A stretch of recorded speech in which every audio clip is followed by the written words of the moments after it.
buenos días, buenas tardes, buenas noches, dependiendo de la hora en la que nos estén escuchando. Bienvenidos sean a otro programa más aquí en Grado Cero. Y pues hoy tenemos el placer de entrevistar a una historiadora que ha estado haciendo un trabajo muy interesante, que es Bárbara Mundi. Tú estás presentando ahorita en México un libro que se llama La muerte de Tenochtitlán, la vida de México. Yo quisiera empezar porque he leído cosas que tú has hecho y que me parece interesante el trabajo, el resultado de todo esto. Tus primeros trabajos que empiezas a presentar ya como investigadora están más centrados en cartografía, sí, ¿no? Sí. Tú trabajas una historia cartográfica y de repente hoy nos vienes a presentar este trabajo que, si bien tiene elementos cartográficos, yo me atrevería a decir que es una historia más semiótica, no más del signo, no más... No, soy historiadora del arte y entonces mis libros enfocan en obras de arte.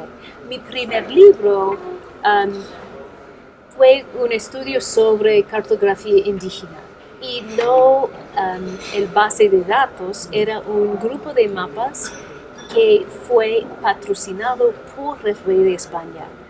En 1580 el rey de España quería saber algo de sus enormes territorios americanos. Entonces envió una encuesta con 50 preguntas. Las respuestas a la encuesta fueron escritas por el corregidor español en todas las zonas, pero una de las preguntas fue por una pintura de la zona y el corregidor no sabía cómo pintar cosas. Entonces él pidió al pintor nativo, el Tlacuilo, de hacer el mapa. Entonces, con ese estudio me di cuenta de la riqueza de fuentes indígenas que existe para contar la historia de México. Y en ese libro yo mi base de datos, mis investigaciones enfocaron en las fuentes indígenas, incluso cartografía, pinturas, iconografía y historias también escritos en lengua náhuatl. Entonces eso es un intento de contar la historia de la Ciudad de México, pero desde la vista de esas fuentes indígenas. Que esa es la parte también que a mí me parece bonita de tu libro. Es una historia sobre la ciudad. O sea, no es sobre la civilización, no. Es de la ciudad, de cómo surge, cómo desaparece y el contexto en el que se da esta ciudad. Sí.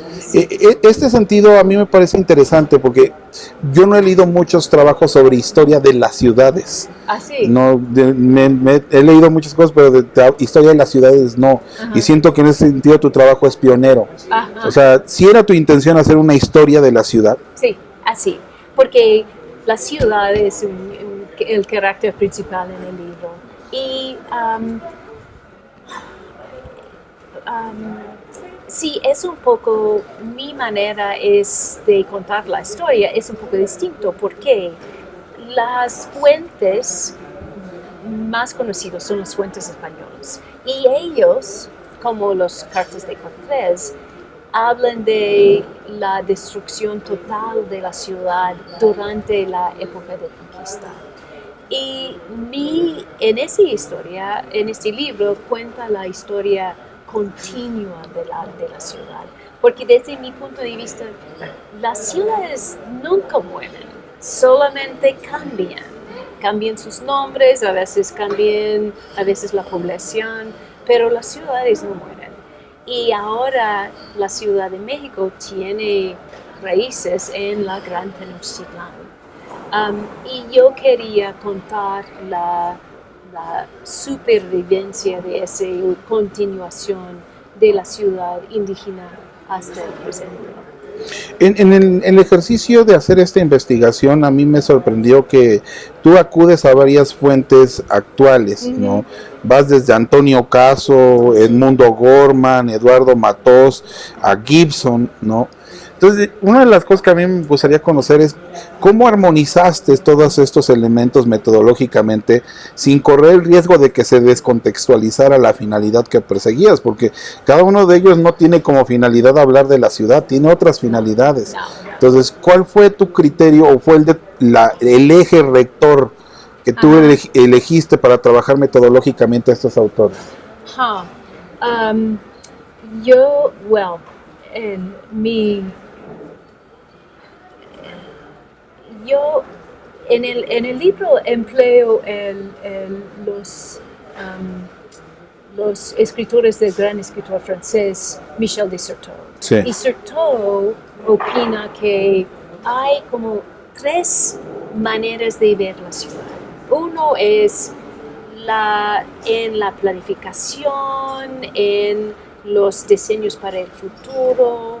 Otra es por las imágenes, la fotografía, y otra, más importante, es por los caminos de los habitantes. Entonces, en conocer las diferentes fuentes históricas de la ciudad y los grandes escritores sobre la historia, yo escogí los diferentes partes de sus argumentos que pertenecen a esos 13 como ejes de la ciudad para organizar en enorme base de datos la enorme cantidad de fuentes y también para hacer una lectura más sencilla para el lector actual, ¿no? Pero entre ellos, por ejemplo, entre Edmundo Gorman y Eduardo Matosas hay diferencias abismales en sus pretensiones, ¿no? Sí, por supuesto. Pero todavía, lo interesante de Gorman es que tenía un énfasis sobre la ciudad, no tanto la ciudad indígena, ¿no? Porque él era de una generación que más o menos negó la presencia importante de indígena en la ciudad, pero también tiene que ver con los archivos que empleó O'Gorman. Él no tenía acceso a los enormes archivos escritos en lengua náhuatl. Entonces, los historiadores de la ciudad antes de los años 50, no tienen recursos o ejes para entrar en la ciudad indígena. Matos, por sus investigaciones en el Templo Mayor, él está armado con esos recursos para entender la ciudad indígena, porque aquí en México ha desarrollado mucho la historia mexicana y las fuentes disponibles. En el capítulo 7 tú haces precisamente lo que tú te especializas, de trabajar con mapas, ¿no? Con cartografía. Y tú propones que la Ciudad de México se dividía en cuatro partes, o sea, 2 ejes que la cortaban. Y esto a lo mejor para el que vive en la Ciudad de México es difícil, ¿no? Porque, por ejemplo, de la zona del centro a Tlatelolco no es mucha distancia, y tú los diferencias. Entonces, o sea, ¿cuál fue el criterio que determinó esta diferenciación? Entre Tlatelolco y Tenochtitlan. Entre estos 4 ejes que tú... Entonces, yo encontré en mis investigaciones que por las ideas de Certeau dice que la ciudad está construida por los caminos de los habitantes. Entonces, decidí de enfocarme en los desfiles, porque desfiles son una manera de marcar la ciudad con historias distintas. Entonces, en la Ciudad de México había 2 rutas, 2 ejes importantísimos hasta el siglo XIX. Uno es el eje que marcaron los españoles y es el eje de su ciudad. Empieza en el Zócalo, donde se encuentra la catedral, el ayuntamiento, el Palacio Nacional o Palacio Virreinal en esa época, y cada año había un desfile desde el Zócalo hasta Tacuba para llegar a San Hipólito, porque ahí se celebraron y todavía se celebran el triunfo en el día de San Hipólito, el 13 de agosto, el triunfo militar de los españoles. Entonces, ese eje que corría al este, al oeste, era sumamente importante a la historia oficial española de la ciudad. Pero en mis investigaciones encontré otra eje que corría norte y sur. Y eso empezó con el cabildo, el lugar del cabildo donde reunió el cabildo indígena.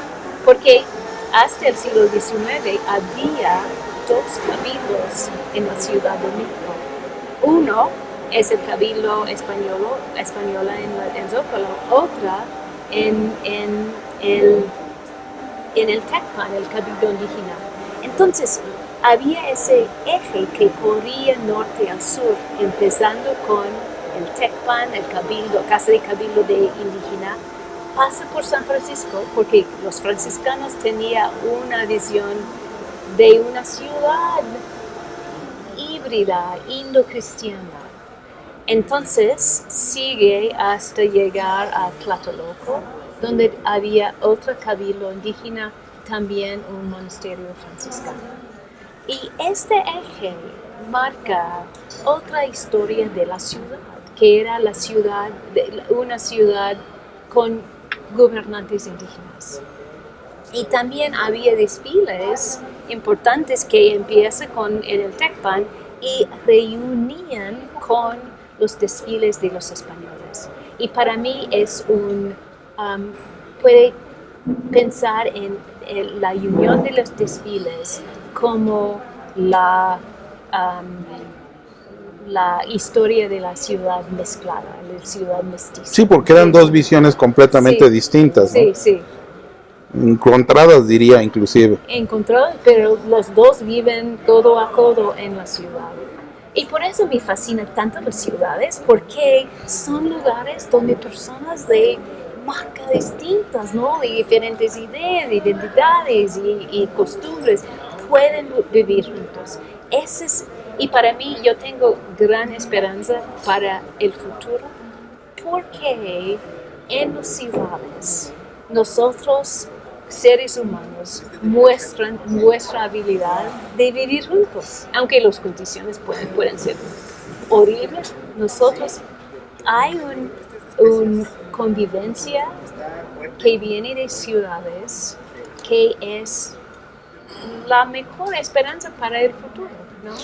Tú decides cerrar tu estudio en 1575 Sí. Y me llamó la atención porque la conquistas en el 1530, Sí. pero tú decías cerrarla 45 años después. ¿Por qué? Es porque en los años después de la conquista había un cabildo indígena que tenía un papel importante en la ciudad, en reconstruir la ciudad después de las guerras de la conquista. Y yo terminé el libro con la construcción de un acueducto que terminó en el Gran Tianguis de México. Uno de los argumentos del libro es que los gobernantes prehispánicos y coloniales indígenas tenían el papel importante de manejar la relación entre la ciudad, la población y el agua. Y empezando en el siglo XV, en el periodo prehispánico, ellos construyeron enormes diques para proteger la ciudad de las inundaciones que vienen del lago de Texcoco, y para crear esos recintos de agua dulce para que sean chinampas. Construyeron chinampas en el oeste de la ciudad.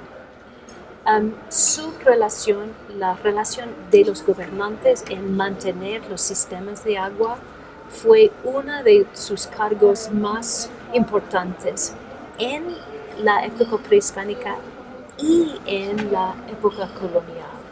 Y terminé el libro con la obra del gran acueducto que viene de Chapultepec para mostrar la continuación de la presencia indígena, su control de agua en la ciudad por el siglo XVI, ¿no? Para cerrar, porque me imagino que tienes varias entrevistas hoy, a mí me interesaría saber, uno, ¿este trabajo lo piensas continuar, lo piensas ampliar, o qué es lo que sigue en tu trabajo? Porque sin duda alguna esta narración que has hecho de la ciudad es muy interesante, sí. Y creo que se iba a poner más interesante en la colonia, porque ya era más conflictivo el asunto, pero no sé, ¿qué es lo que sigue en tu trabajo? En este momento estoy muy involucrado en varios grupos donde nosotros estamos conmemorando la conquista de México, que así va a cumplir, ¿no? Estamos al punto de llegada de los españoles a la ciudad. Sí. Entonces, mis próximas investigaciones están sobre el papel de los indígenas en la conquista de México. Pero más allá de eso, en ese libro,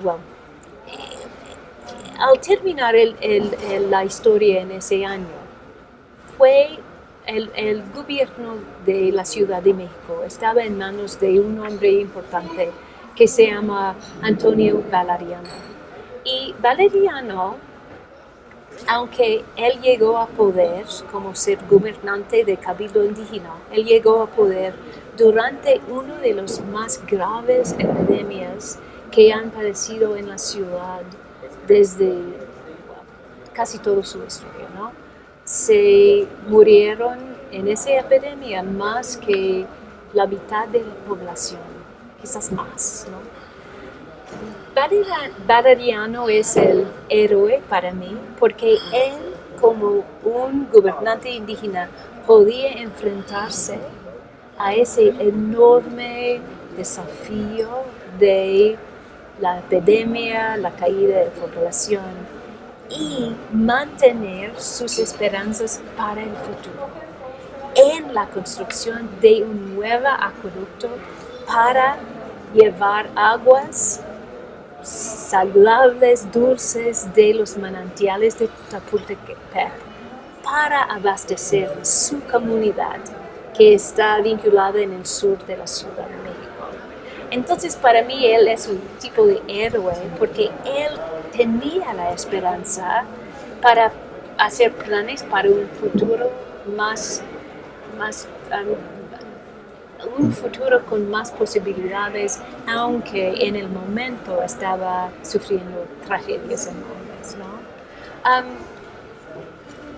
Antonio Valeriano dejó a la Ciudad de México dos obras grandes. Uno es el acueducto de Chapultepec y todavía se ve los arcos. Los arcos son de una época posterior, pero eso es la fundación de Valeriano. Entonces, tiene que fijarse en ese gran monumento para abastecer la ciudad, que es obra de Valeriano. También tenía él otra gran obra, que es el Códice Florentino, porque Valeriano era socio del fraile Sagún en el monasterio de Tlatelolco. Valeriano hablaba náhuatl, español y latín. Era un indígena ilustrado. Increíble, ¿no? Y su otro don a nosotros viene en forma de libro. Entonces, por eso me fascinan los libros híbridos que dejaron nuestros grandes antepasados intelectuales a nosotros. Y yo estoy en el momento involucrado en un estudio en estos libros híbridos del siglo XVI, que forman una gran parte, una tradición, parte de la tradición del libro, pero una historia, una parte de esa tradición todavía negada, ¿no? Todavía borrada. Entonces yo quiero también sacar esa importantísima historia del libro indígena. Es cambiar la percepción. Sí, para cambiar la percepción de la historia del libro. Porque, y ya hace 10 años nosotros platicamos de la muerte del libro, ¿no? Por el internet y por los libros y todo, pero estamos aquí en una gran librería. Hablando de un libro. Hablamos del libro con miles de libros alrededor. Entonces yo tengo también muchas esperanzas para el futuro del libro. Y yo quiero mostrar la gran historia aquí en México de libros. Qué interesante. Pues muchas gracias, Bárbara. Ha sido un placer platicar contigo. Es un placer para platicar. El placer es mío. Gracias.